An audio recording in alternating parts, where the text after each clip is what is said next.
Hello, everybody. Happy Friday, June 30th, 2023. It's Dave Neal, stand-up comic and host of Bachelor Nation News. We have a possible Bachelor and Vanderpump Rules crossover happening. Tom Sandoval and Nick Viall filming reality show. Could this be going on? Would this be several different villains? Is Tyler Cameron involved? Oh my gosh. What a wild day we have today. So I'm going to get into this story. Tom Sandoval, it is reported that he is MIA from Vanderpump Rules. Of course, he's now essentially the greatest reality star villain of all time, where Nick goes, whew, boy, not me. Of course, Nick has had his heyday, Bachelorette, Bachelor in Paradise, Bachelor Winter Games, probably going to be on the Golden Bachelor if he makes it, and a lot going on there. But to branch out to a different reality show that tests your, your core, how you deal with adversity, whatever, would be very interesting if that's what goes down. So we're going to get into this right now. Do me a favor. Don't forget to follow me on Instagram at DNeils, patreon.com/Dave Neal for behind-the-scenes bonus content, and every afternoon, Bachelor Rush Hour, the hit podcast. On today's Bachelor Rush Hour, we have guest Tammy. Tammy's going to be joining us. Another villain light. I don't think she's a villain, but she, of course, controversial in her opinions on the show. So we had a fantastic conversation. That'll be on today's Bachelor Rush Hour. And I'll also be discussing the Time magazine article, which featured our podcast. That's right. Why fans are listening to the Bachelor podcast instead of watching the show. And there it is. They put us in with the greats. And by greats, I mean Your Mom and Dad Pod, Game of Roses, and Clickbait. No, I'm kidding. Off the Vine, Dear Shandy, Viall, Files. Those are the big ones, folks. So we're happy to be in there. And they even gave us our own several paragraphs here. We got the closing out statements. I don't know. It's over there in somewhere. I'm not saying they misquoted me, but some of the quotes they used are pretty funny, after a 30-minute conversation. But it was a well-made article. So I'm not judging the journalist here. I'm just saying it was, it's kind of funny. Okay, so let's get into this story here. It starts with Tom Sandoval. Here's why he's missing in action from Vanderpump Rules, shooting Fox's Special Forces. So Special Forces shot last year, Hannah Brown won, spoiler, and it actually had really good ratings. A physical competition series, Special Forces World's Toughest Test TV show, is based on a British format. In the series, 16 household names are dropped in the desert, with each intent on surviving some of the harshest, most grueling challenges from the playbook of the actual Special Forces selection process. They did things like drop people into the ocean in a car and they had to escape. They did things like people had to fall backwards out of a plane, out of a helicopter. Kind of interesting things. Some people, quit early. Beverly Mitchell. Some, like Mike Piazza, their bodies failed them after a while. Hannah Brown and who's the other one? I don't even remember here. It doesn't matter. Someone else. Anthony Scaramucci was there. Carly Lloyd. So a lot of names in the reality world. And because the show is about like a physical test of endurance and a test on the self, it's kind of an interesting concept because it doesn't pit the contestants really against each other. And Tom Sandoval, in an effort to clear up his name, which will that happen? I mean, it's like when they're, one of those, a full aisle versus a full aisle of bleach spills into the aisle. It's always going to smell like bleach. He's always going to smell like a villain, is my point. But either way, he will get some redemption if he goes on the show and works hard and builds some teamwork and finds some humility and that type of thing. To some faction of an audience, it will be beneficial, unless he goes on the show and becomes an even bigger a-hole. Tom Sandoval is out this week shooting his TV show, but it's not Vanderpump Rules. Multiple sources with direct knowledge tell 30 Mile Zone Sandoval has been in New Zealand shooting season 2 of Fox's Special Forces World's Toughest Test. As brutal as social media has been to Tom in the wake of Scandoval, it's nothing like what he's enduring in the bitter New Zealand cold. I actually disagree. I'm sure freezing to death in the bitter cold is better than what he went through. And I'm not saying he didn't cause it, but that was like the biggest public shaming in the history of the world. A team of ex-Special Forces members put the celebs through their paces until they give up or fail one by one. I will say this, my criticism of Special Forces Season 1 is there were some really great athletes that were on it that didn't make it to the end, and I'm a little side-eyeing who the winners were, because it was almost like in real battle testing on the battlefield, I would much rather have that guy than Hannah Brown. No offense to Hannah Brown, but I'd rather take Danny Amendola. What's his name again? Whatever. I'd rather take an NFL wide receiver who's super strong and can pull me out of a ditch than Hannah Brown is going to be like, roll tide. I don't know. Nothing against Hannah Brown. She won by all means. But in my personal world, I'd take Gus Kentworthy. He might be a little passive aggressive to me. Okay.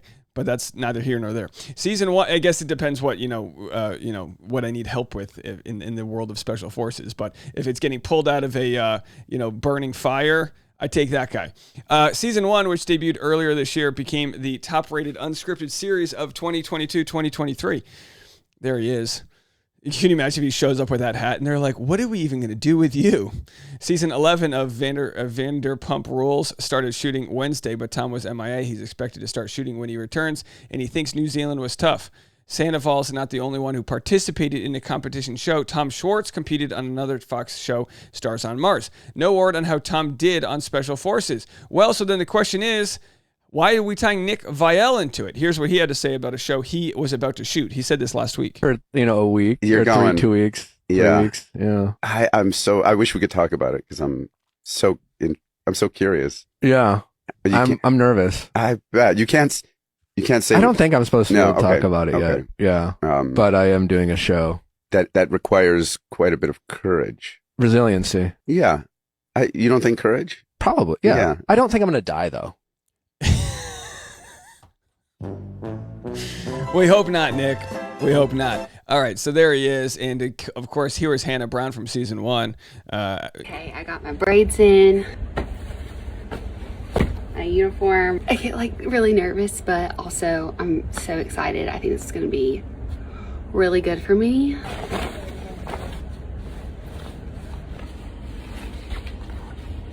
I think people like to hate watch, right? So when you have a villain on the show and you get 2, 3, 4 men that were in special forces or whatever, military branch they were in, coming at you, yelling at you as you're, crawling, elbowing your way through barbed wire. I think people like to see that. Do I think Tom Sandoval and Nick Viall will, do I think they need a show like this to test them as they're in their manhood? Maybe. I mean, I'm not saying they specifically get soft, but when you work on TV, it's everything's in a controlled setting. You're, different. I mean, I'll say this about Nick. He's had to deal with the adversity of being the lead of The Bachelor, which is a gigantic dating reality show that kind of makes everyone go crazy, right? Really, everyone who goes on that show goes crazy. Charity just said this week it was the hardest thing she's ever had to do, and she doesn't wish it upon anybody. Well, will Special Forces, could you imagine if shows like The Bachelor give people the adversity they need to win Dancing with the Stars and Special Forces? Now, Hannah Brown won Dancing with the Stars. Nick Viall did not win Dancing with the Stars. He's got 2 left feet, but he's probably relatively physically fit. I mean, him and Tom Sandoval are both really ripped. So when they go on that show, they're probably going to have at least the advantage where they're both young, because some of these people Anthony Scaramucci, what is he, late 50s? So he's going on the show winded, climbing up the hill. Like some of the, cardiovascular strength is one of the things that you kind of need when you go on the show. You need to be able to handle the rigorous. I mean, here's Hannah Brown carrying all of her junk and everything right through the thing, being yelled at by the Special Forces guy. I mean, it was no walk in the park. How they handle the actual, terrain of New Zealand, I've got no idea. But if anyone has any information regarding the show, let me know. What you got. The other reason why, and again, it's not confirmed that Nick's on the show, but I think this article about from TMZ pretty much confirms Sandoval is doing Special Forces. It only films for 10 days or something, so it's not like a long filming schedule. But Nick did mention he got the first 2 weeks of the Bachelorette screeners, so it could have been that he had prepared to have his interviews already done in advance so that he actually doesn't miss any of those interviews, which again is a huge privilege. I'm totally jealous of him because how nice it would be. I mean, the one reason, and I mentioned this in the Time article, which I doubt they covered here because it was kind of petty, but I mentioned that one of the reasons why I was so pissed at the Bachelor producers is because on the week of my wedding this past fall, I asked them for some screeners so I could watch the episode in advance so that I could keep my content schedule while also managing being away that week for my wedding. And I could have just not made content, but it's like that's not good for the business to close the doors. If I could have done it in advance, I would have liked to. And they never got back to me. And honestly, that was like the thing that I was like, really? Like, it's one thing if you don't want to approve an interview for me or whatever, but the fact that I asked you for something that's going to like really important to me and I didn't hear back, I was honestly like, man, F them, you know? I don't know. That's the reason that they took it too far. I was like, on my wedding week, how dare you besmirch me like that? So anyway, I'm going to have all of the content today on the Bachelor Rush Hour podcast related to the Time Magazine article. So definitely click the link right there if you want to hear what was said about me. And also let me know, are you going to watch Special Forces? I'll be honest with you. I for sure will be watching it if Tom Sandoval or Nick Viall are on. So they also had mentioned, and by the way, we didn't even cover this, that Tyler Cameron might be on. No proof of that, but I will watch, talk about a who's who of reality TV stars, right, folks? All right, let me know what you think. We'll be back with more content right after this.